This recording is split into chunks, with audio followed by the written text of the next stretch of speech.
Great literary icons, only on the program Book2Art, Delta Television Asaba, 10 a.m. every Wednesday. Do the art, stay smart.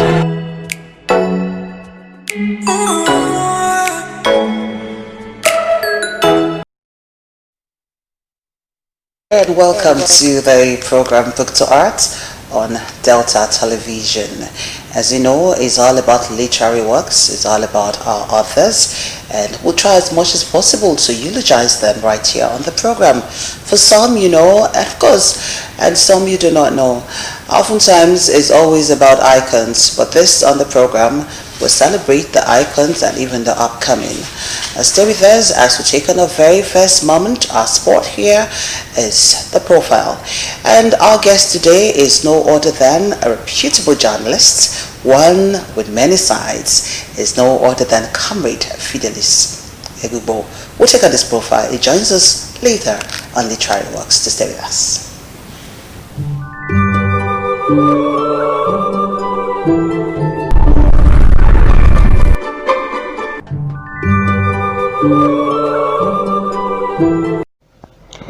Fidelis Egugbo is the publisher of newsden.com.ng and has a lot of published works to his credit. One of such published works is the 868-page book Memoirs of a Journalist in Government Media. He spent 17 years, 2003 to 2020, as the Pointer newspaper's correspondent in Government House Asaba, Delta State. Egugbo's educational qualifications span through mass communication, Our Savior Institute of Science and Technology, Enugu, marketing, Delta State University, Abraka, diploma in management, Nigeria Institute of Management, Lagos, public relations, University of Nigeria, Nsukka, among others. Fidelis Egugbo is presently the Special Assistant Media to Governor Ifeanyi Okowa of Delta State. He has spent more than 2 decades as a practicing journalist and has covered several bits: show business, health, and housing. He delivers special lectures as a matter of interest. His Memoirs of a Journalist in Government Media has been described as a library. It is indeed a compilation of many books, as every chapter in the 868-page book tells a different story. As a passionate writer, Egugbo has started work on another book which he hopes to extray the politics and government house. He is also working on volume 2 of Memoirs of a Journalist in Government Media, which he believes that by the grace of God will be presented to the public in 2023. Apart from his flair for writing, Egugbo can be described as a man of many parts. He is also a unionist, having held several positions in the Nigeria Institute of Journalists, NUJ, the last being chairman, NUJ, the Pointer Chapel. Egugbo is happily married with children.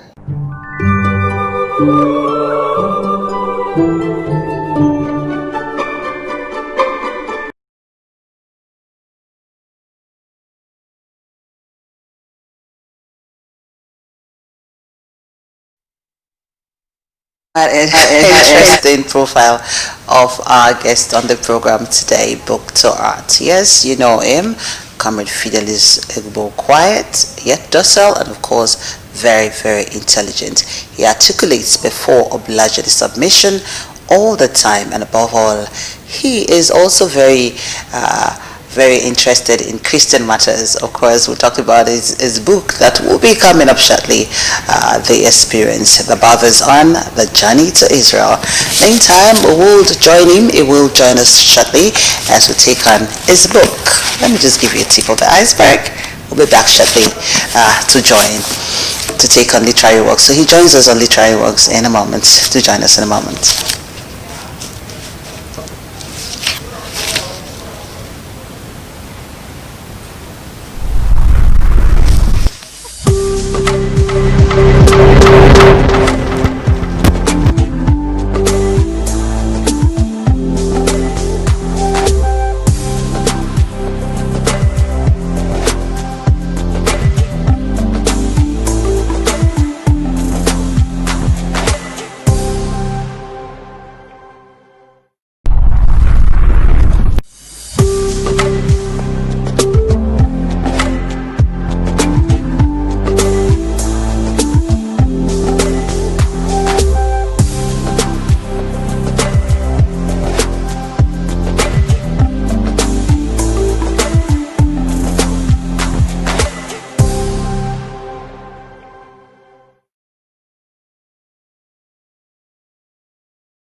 Comrade, it's a pleasure to have you joining us right here. He's a journalist, and of course, he's also a great author. He's no other than Comrade Fidelis Egugbo. Pleasure to have you, John. Comrade, it's good to be here. It's been a while.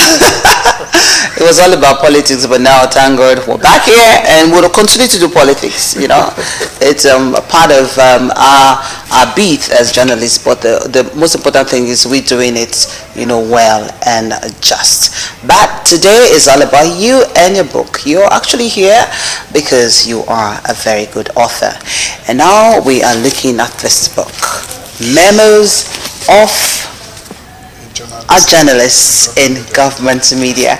And this book is actually interesting because it's heavy. When I was coming to work today, I said to myself, am I going to hold all this to work? Like, it's heavy. But let's start off. Let's look at your journey so far. From a journalist to, I know most journalists write, and not all of them though, but this time you went extra mile to get this book. This book, it's over 800 pages. Will you tell us about, the journey so far and how it started for you to write? Thank you once again. You're welcome. Writing, I would say, is a gift because it comes out naturally from you. Okay. And while you give thanks to God for the gift, the most important thing is what are you using it for? Okay. What are you using the gift for? Are you using it to change the society? Are you using it to work against the people? Are you using it for the people to the glory of God? So, I started writing. I would say I started writing mainly as a journalist in 1994. Oh, 1994. When I joined the point. That's a long time. Started contributing to them. Okay. And since then, so if you stay without writing, if you stay a minute without writing. because it's actually part of you. So not writing for you is as though I'm dull at the moment. Okay, now your book has a lot. It borders more on the media and of course governments. And it's not just about a particular beat. There are different beats right there, all in one book, more or less like a library. Now, why is that? Why is it that way? You see, the book, it was not originally prepared to be a book. Okay. It was during my 40th birthday that the idea came and said, let us compile our works. Okay. You understand? So far, and it's like a compilation of many books. Okay. You understand? Because each of the chapter deals with different topic. And almost all the topic is about how do we make the society better? Okay. Every topic is about how to make the society better, despite the fact that it deals on different issues. Okay. So this was presented during my birthday. Okay. Now, can we actually say that you were inspired to write by governments? Because when I went through this book page by page, although I did not actually exhaust it all holistically, but I do know that most bits I see here, it's all about a particular government, a particular governor, and all that. So can we actually say this book was actually inspired by the fact that it's all about government and government functionaries and of course what they represent? Yeah, because like I said, this compilation of many books. Okay. Most times, the issues discussed, you understand, were mainly on government activities. Okay. Government programs, government events. Okay. So when you look at it, it's about, like I say, from the military era. Okay. To Governor Dwan's tenure, because it was during this administration that the book was presented. That's why I also said that we are already working on the volume 2 of the book, which will take care of part of its administration and the current administration. Okay. And I see that you're even friendly. You're very friendly. You don't narrate to just one government. You when you do that, you also look for another one, and then you feel that beat as well. And I want to believe that you continue. Suits is not just about one person. It's all about the seats and of course what they have to offer. Most times, if you want to write, like I said, it's a gift from God. Okay. It's just God that will inspire you and say, okay, take on this issue. And you say, God, guide me, let me do it. Like in one of the chapters in this book, in 2007, I wrote about a governor called becoming governor. Okay. It's also in this book. Okay. Okay. Yeah, today is a governor. But you didn't know. How did I know? Wow. So if you do some of this, should I say your book prophets then? No. I'm a Catholic. Just a tease. Just a tease then. It's just his inspiration. You understand? You write. The thing is that you also enjoy writing. You understand? But as an individual, you cannot take the credit. Okay. You understand? You give him the credit because he tells you, he guides you. Okay. And in writing, it's not a one-man show too. That's true. You're right, and there's so many people also contribute. But the glory goes to God for his guidance. Okay. And it's not about only government, because if you look at it from the first chapter, it's about individual. How do we make the society better? Okay, now this book, how long did it take you to put this together? This has about 296. It's a compilation of several works. Okay. Done over the years. Over the years. Over the years. So it took time. But the book. Yeah, I can imagine with a 296-page book, it will definitely be years. How many years? Can it's like 5 years, or is it more than that? I can't say, because it's just like that we're already working on volume 2. Okay. We don't know. We are confident that by His grace, that one will be presented to the public in 2023. Okay. But you cannot really say at the end of the day that we started this book. Okay. So yeah. Okay. You understand? So now I know you had input from, like you said, it's not just your efforts in terms of editing and all that. Yeah. You had to give it out to one or two persons to contribute so that it becomes a very good book. Now, before we go through that bit of editing, I want us to look at this chapter. This chapter bothers on avoiding government labor dispute. And I want to believe that you have your, of course, for those watching, if they don't have this book, I wonder what's happening. You see this book? We're going to take on this chapter now, this very one. So we'll read it together because it's important. It's always what we experience all the time, avoiding government labor disputes. Okay. Let me try and see if I can bring my expertise here to read. I'll take on the first paragraph, a bit of it though. The first paragraph reads, strike is not new in Nigeria, as the organized labor often employ it to achieve its goals. Though it is not the best way of getting results, it has been seen as an effective tool for attaining goals as well as getting favorable results from government in matters that concern Nigerian workers or the masses. Strike implies a situation where organized labor simultaneously coerces its members to down tool and also prevent others who are ready to offer their services to their employers from doing so. It ensures that employers of labor incur losses for as long as the strike lasts. That's an insight. Now, you decided to put this down in a book. What do you make out of this chapter, avoiding a government labor dispute? I just did the first paragraph. I actually wanted to read the other one, no, but I know you can actually put it down just verbally. That chapter was written when former Deputy Governor, Professor Mosotuama, assumed office. Okay. And the organized labor led by Comr Michael Keme. Okay. Comr Michael Keme was the chairman of NLC then. Okay. Paid him a course he called. Okay. You understand? And it's all about how can we achieve results. Okay. How can we work together? How can the workers be inspired to bring out their best without them coercing government to do so? Okay.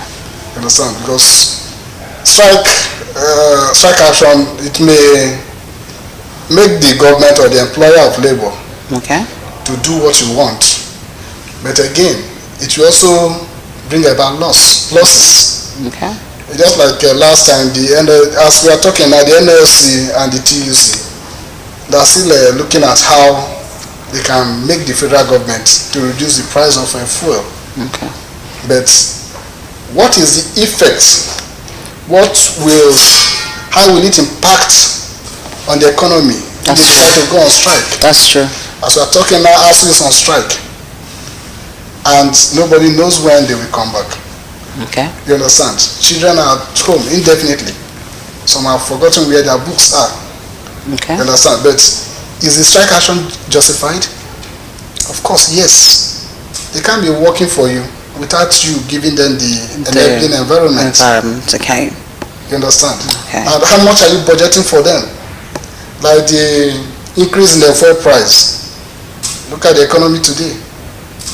You understand? So this chapter is actually there to how can we resolve this issue of a strike? Okay. You understand? How can we make the organized labor or your workers be happy?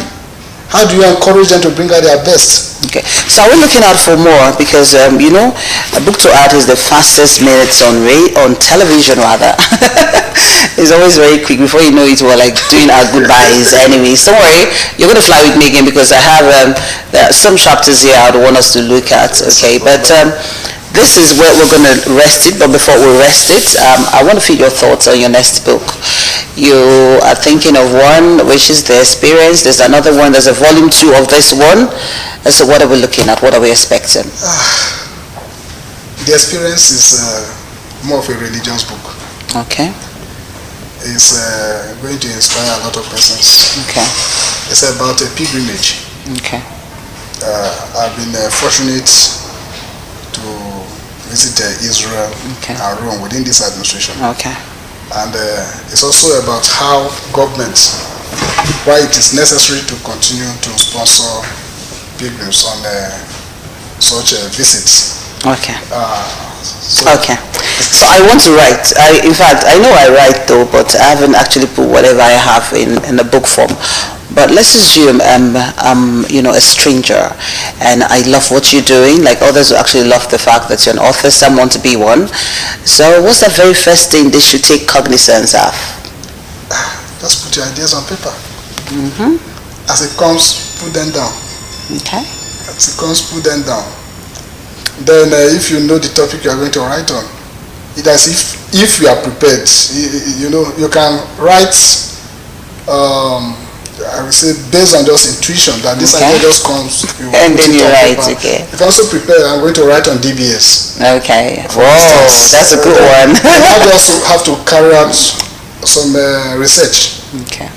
Get documents, necessary documents, but the thing is that it is never over until the book is published. It's published, okay. Because even as you are reading, if it requires more research, you go back to the library or consult whoever you need to consult to get more facts. Because in my own case, I write based on facts. Okay. I don't write fiction. Okay. But if you are writing fiction, you can just continue writing based on how fictitious you get. Well, I do know that there are a lot happening there. We have a lot happening when it comes to writing that obtains in the international scene, and that has to do with technology. Now, when we think about writing, we write and write and write. Sometimes you have persons that are actually into such technology. You just read, and then they put in a book form for you. They just get your voice, what you're writing, just put in voice, and then they put in book form, and then they do all the corrections. So that before you know it, they think about the topic for you or how to actually name that book. But that will be for another moment. We appreciate your moment coming here. It was a very short time, and you're here. Would like to have you again on Book2Art, and we're also aspiring that you'd have your new work here as well. This is a Book2Art and Delta Television. Another episode is built for Wednesday, right at 10:30. Remember to join us then. T. Wilson, signing off.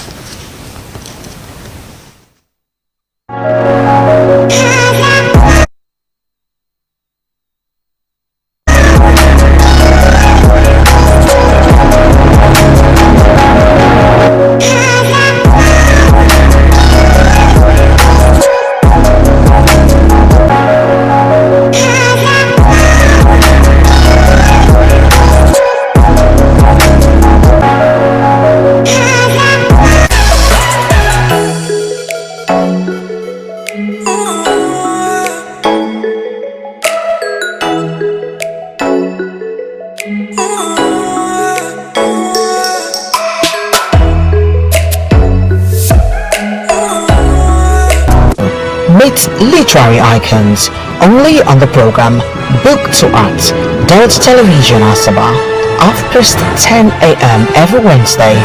Do the art, stay smart.